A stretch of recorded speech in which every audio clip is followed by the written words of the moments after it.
আসসালামু আলাইকুম, সবাই কেমন আছেন? আপনাদের সাথে আছি আমি মামে ঘরোয়া ব্লগ। দূরে এবং কাছে আমার প্রাণপ্রিয় ভাই ও বোনেরা, আপুরা, বন্ধুরা, যে যেখানে আছেন আশা করি সবাই ভালো আছেন, সুস্থ আছেন এবং নিরাপদে আছেন। আপনাদের ছোট বড় সবার দোয়া এবং ভালোবাসা আলহামদুলিল্লাহ আমিও আমার ফ্যামিলির সবাইকে নিয়ে ভালো আছি। আমার মেয়ে আমার বাবার বাড়ি গিয়েছিল, তাই যাওয়ার পরে দেখেন একটা ভিডিও করে নিয়ে এসেছে। ভিডিওটা হলো যে একটা গির আছে আমার বাবার বাড়ি, তাই গিরে কি গাছ আছে একটু আপনাদের সাথে শেয়ার করতেছি। আর গিরটা মনে করেন অনেক বড়, তাই অনেক কিছু গাছ বলতে ফল ফ্রুট গাছ বলতে শুধু কলা গাছ, ডাঁটা, পেঁপে এগুলা করেছে।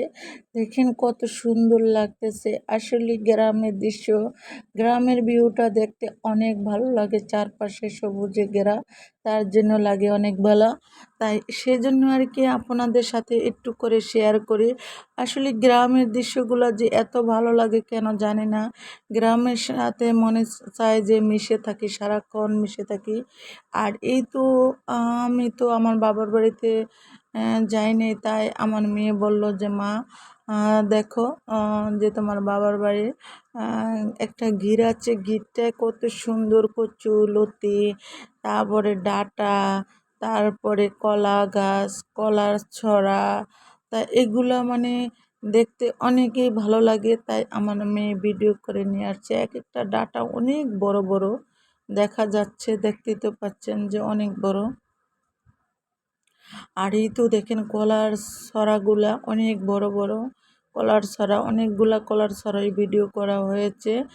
আর সেজন্য আর কি যে কলার ছড়াগুলো বড় বড় দেখি ভিডিওটা করা হয়েছে। এত বড় বড় কলার ছড়া, আসলে এগুলো যদি পেকে যায় তাহলে একসাথে যদি 8-10টা 15-20টা ছড়া বের হয় তাহলে তো একবারে একসাথেই পাকা ধরে। এটা তো একা একা খাওয়া সম্ভব না, তাই না? তাই আসলে গ্রামের বাড়ি কি করে এত কলা মানে বেশি ফল ফ্রুট হলে বেশিরভাগ নষ্ট হয়ে যায়। তা এইগুলা আমার মা লোক দিয়ে করাইছিল বলতে লোক দিয়ে করাইছে। আর যখন দইলা সিজন হয়, মানে একটা সিজন আছে, সিজনে মাটি কাটাইছিল। মাটি কাটাইয়া মাটিতে এই নতুন কলা গাছ রোপণ করে দিচ্ছে। রোপণ করার পরে দেখেন কলার ছড়াগুলো কত বড় বড় হয়েছে। দেখতে বেশ অনেক ভালোই লাগতেছে। জানি না কার কাছে কেমন লাগে, আমার কাছে বেশ ভালোই লাগে। আশা করি আমার বন্ধুদের কাছেও ভালো লাগবে। যে দেখছেন কত বড় ছড়া কলার, অনেক বড় বড় ছড়া। আবার পেঁপে গাছও আছে। পেঁপে এখন পর্যন্ত ভালো করে গাছে ধরে নাই, না ধরলেও ধরবে আশা করা যায়। আর এই যে দেখেন, হ্যাঁ এই যে পেঁপে গাছে কিছু কিছু গাছে পেঁপে ধরছে, আর কিছু কিছু গাছে পেঁপে ধরে নেয়। আর যেদিন না ধরছে এদিন আশা করা যায় পেঁপে ধরবো।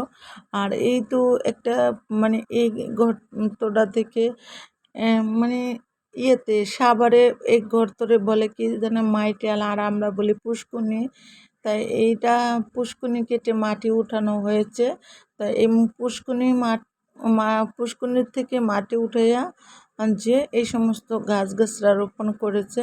কলা গাছ, পেঁপে গাছ, ডাঁটা গাছ, মানে সব কিছু গাছই রোপণ করেছে। তা বেশ ভালোই লাগলো।